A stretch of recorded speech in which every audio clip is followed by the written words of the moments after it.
साथियों, आरबीआई का यह निर्णय बहुत बड़ी जीत है कर्ज मुक्त भारत अभियान की। आरबीआई ने सर्कुलर जारी करके कहा है कि अब कोई पेनल्टी, सरचार्ज, इंटरेस्ट पर इंटरेस्ट नहीं लगाया जा सकता, और अगर लगाया गया तो ये क्राइम माना जाएगा। बैंकों को सरचार्ज लगाने का, पेनल्टी लगाने का, पेनल्टी पर इंटरेस्ट लगाने का ये सब कानून इसलिए दिया गया था ताकि किस्त समय पर आती रहे, लेकिन बैंकों ने इसको कमाई का जरिया बना लिया और किसी की किस्त बाउंस हो जाने पर उसकी ईएमआई में सब कुछ ऐड कर दिया जाता है, उसका पेनल्टी ऐड कर दी जाती है, इंटरेस्ट ऐड कर दिया जाता है, और उस पर फिर चक्रवृद्धि ब्याज शुरू हो जाता है। अब ये नहीं होना है, और 1 जनवरी 2024 से ये सर्कुलर लागू हो जाएगा।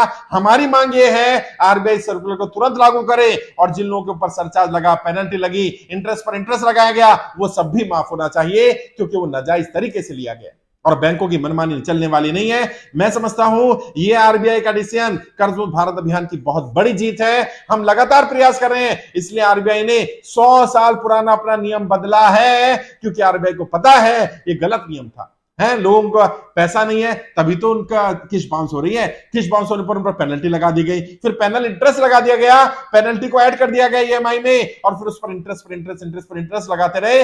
अगर व्यक्ति की 10 ईएमआई बाउंस है, 10,000 रुपए की ईएमआई है, तो आउटस्टैंडिंग 1 लाख बनना चाहिए था, 1.25 लाख बन जाता, 1.5 लाख बन जाता। आपने उस आउटस्टैंडिंग को 4 लाख 5 लाख बना दिया। क्यों? क्योंकि इंटरेस्ट पर इंटरेस्ट, पेनल्टी पर पेनल्टी, सरचार्ज पर सरचार्ज लगाया गया। अब ये नहीं होने वाला है, आरबीआई ने क्लियरली बोल दिया है, और अब आरबीआई भी हमारी फेवर में बोल रहा है। अभी आपने देखा पटना हाईकोर्ट का डिसीजन आया हमारी फेवर में। पटना हाईकोर्ट ने कहा सड़क चलते कोई गाड़ी नहीं उठा सकता, अगर उठाएगा तो एक क्राइम माना जाएगा।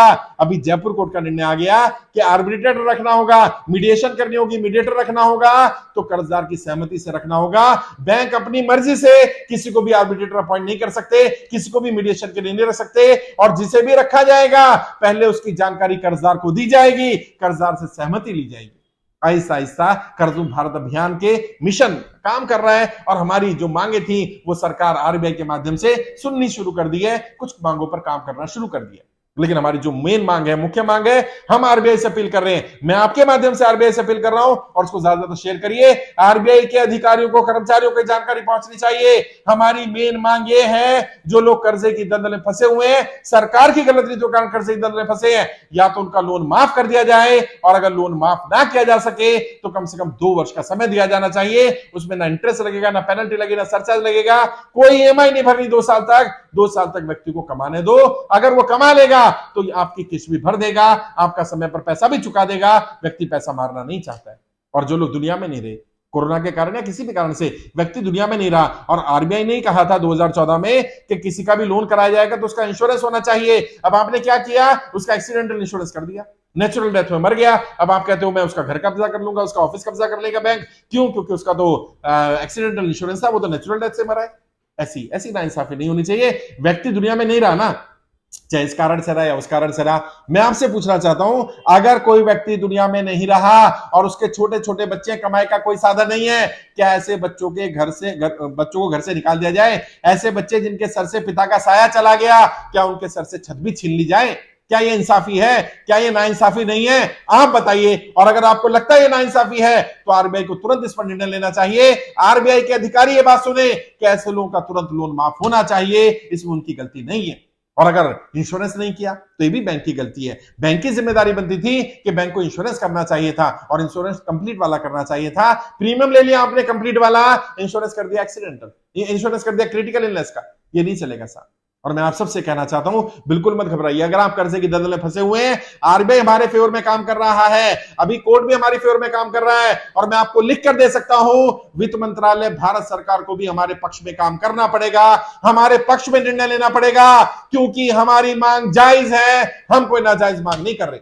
हमारी मांग क्या है? हमारी मांग है जो सरकार की गलत नीतियों के कारण, नोटबंदी, जीएसटी, लॉकडाउन के कारण, व्यापार बंद हो जाने, नौकरी छूट जाने के कारण जो लोग कर्जे की दलदल में फंसे, उनका लोन माफ कर दो यार।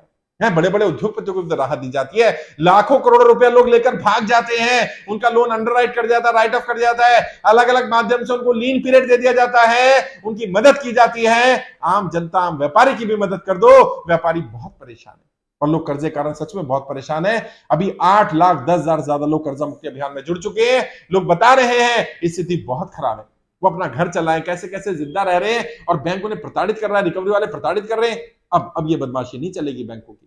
और मैं आरबीआई को धन्यवाद देना चाहूंगा।